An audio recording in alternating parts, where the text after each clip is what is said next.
ही सगळी मंडळी माझ्याकडे यायची आणि ही सगळी कामं आम्ही करायचो. आता काय झालं, अमुक लोकांनी काम केलं का अमुक केलं अशी चर्चाच वेगळं चालू आहे किंवा चर्चा होत राहते.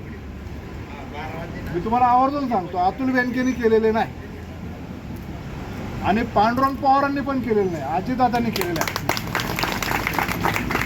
आणि अजितदादा आणि राष्ट्रवादी काँग्रेस पक्षाच्या उमेदवार म्हणून कल्पनाताई आणि प्रगतीताई जर इथं असतील तर माझं असं मत आहे की जुन्नर तालुक्यातली ही जनता ही कृतज्ञ आहे, ती कृतज्ञ नाही. ठीक आहे, प्रसंग परिस्थिती प्रत्येक वेळेस वेगळी होती, नाही अशी नाही. आला असेल आता प्रसंग, पण माझी हात जोडून विनंती आहे, हात जोडून. मी लहान मुलगा आहे, लहान माणूस आहे. पक्षाच्या उमेदवाराच्या बळकटीकरणासाठी प्रत्येकाने मदत करावी ही माझी विनंती आहे. इथं आल्यानंतर आपल्यातलीच काही मुलं किंवा आपल्यातलीच काही लोक काय काय प्रचार करतात, काय काय प्रसार करतात.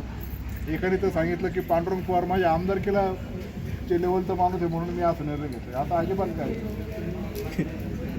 कुणी करा,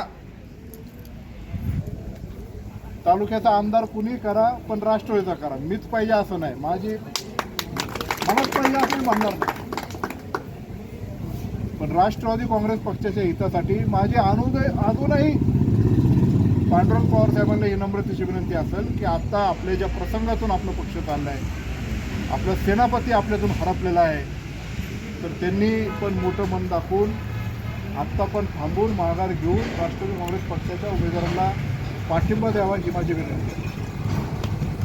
ठीक आहे, त्यांनी पक्षासाठी काम केलं, पक्षांनी पण काही कमी केलं असं नाही. 5 वेळा तिकीट दिली, एका उन्हात कुठलाही शब्द असेल तर अजितदादा काही नाही म्हणायचे नाही.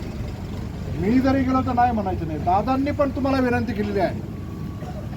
दादांचा शेवटचा शब्द, शेवटची विनंती ही तुमच्यापर्यंत होती, त्यांनी पण ती मान्य केली होती. पण आता दादा आपल्यामध्ये नाही. आपण त्याची जाणीव ठेवून, भान ठेवून राष्ट्रवादीच्या उमेदवाराला पाठिंबा द्यावा अशी माझी अजूनही विनंती आहे. आणि माझ्या वडगावच्या प्रत्येक सर्वसामान्य नागरिकांना मी हेच सांगेन, पक्षीय स्थित्यंतर, निवडणुकीचे स्थित्यंतर हे घडत राहतील, पण राष्ट्रवादी काँग्रेस पक्ष कायम पाठबळाने चांगल्या पद्धतीने ग्रामीण भागातल्या जनतेच्या पाठीमागे उभं राहील. वल्लभशेठ बेनके शेवटच्या श्वासापर्यंत सेवा करत राहिले, मी ते करणार. अजूनही प्रसंग आठवा,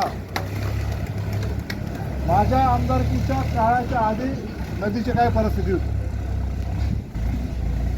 मी कधी नदीला पाणी कमी पडून दिलं का? अहो, शेतकऱ्यांची 3, 5 आणि 7.5ची वीज बिलं अजितदादाने माफ केली. आणि मग अजितदादा आपल्यात नाही, त्या पक्षाच्या दादाचा जो पक्ष होता त्याच्या मागे उभं राहणार नाही का तुम्ही? नुसतं असं झालं म्हणून तसं, तसं झालं म्हणून तसं, असं चालणार नाही. ठीक आहे, आत्ता जरी अतुल बेनके उभा नसला तरी अतुल बेनके आणि अजित पवारांची कॅन्डिडेट म्हणून कल्पनाताई काळे आणि प्रगती बडे उभे आहे, एवढं लक्षात ठेवा. तिच्याशी किंवा त्या उमेदवाराशी प्रार्थना करणे म्हणजेच राष्ट्रवादी काँग्रेस पक्ष आणि आमच्या विचाराशी अतुल बेनकेंची प्रार्थना करणे असं मी समजेल. म्हणून माझ्या वडगावच्या प्रत्येक नागरिकाला आव्हान आहे, प्रत्येक गावातल्या नेत्याला आव्हान आहे, नम्रतेची विनंती आहे की तुम्हाला जर वाटत असेल की अतुल बेनके दादांनी काहीच केलं नाही तर तुम्ही खुशाल काही पण करू शकता, पण आमच्या मनासारखं झालं नाही म्हणून वेगळी भूमिका घ्यायची ही आम्हाला मान्य नाही. माझी तुम्हाला प्रत्येकाला विनंतीच आहे की इथून पुढं पण काही कमी पडून देणार नाही. सुमित्राताई पवार आता राज्याचे उपमुख्यमंत्री झाल्यात. पुन्हा विनंती आहे की अजूनही थांबा, माघार घ्या आणि राष्ट्रवादीच्या उमेदवाराला पाठिंबा द्या. 7 तारखेला घड्याळ्याच्या चिन्हासमोर बटन दाबून भरघोस मताने या दोन्ही उमेदवाराला विजयी तर कराच, पण 4 तारखेला सकाळी 10 वाजता ओतूरच्या मार्केट यार्डमध्ये आपण अजितदादांची शोक सभा ठेवली. ज्या मैत्रीच्या कार्यक्रमाला मी तिथं होतो, मी सावरण्यासाठी तिथं पवार कुटुंबावर होतो. अजितदादाची अस्थी आणि तिथलं राख मी माझ्या कलशमध्ये तिथे घेऊन आलेलं आहे. तिथं दर्शन करण्यासाठी मी ते ठेवणार आहे. प्रत्येक नागरिकांनी ह्या वडगावातल्या पण बहुसंख्येने तिथं उपस्थित राहावं अशी माझी त्यांना नम्रतेची विनंती असणार आहे. 4 तारखेला शोक सभेसाठी ओतूरला सकाळी 10 वाजता मार्केट कमिटीमध्ये या आणि 7 तारखेला घड्याळ्याच्या चिन्हासमोर बटन दाबा. हीच खरी दादांच्या प्रति आदरांजली राहील एवढं या निमित्ताने सांगतो आणि माझे 2 शब्द संपवतो. जय शिवराय.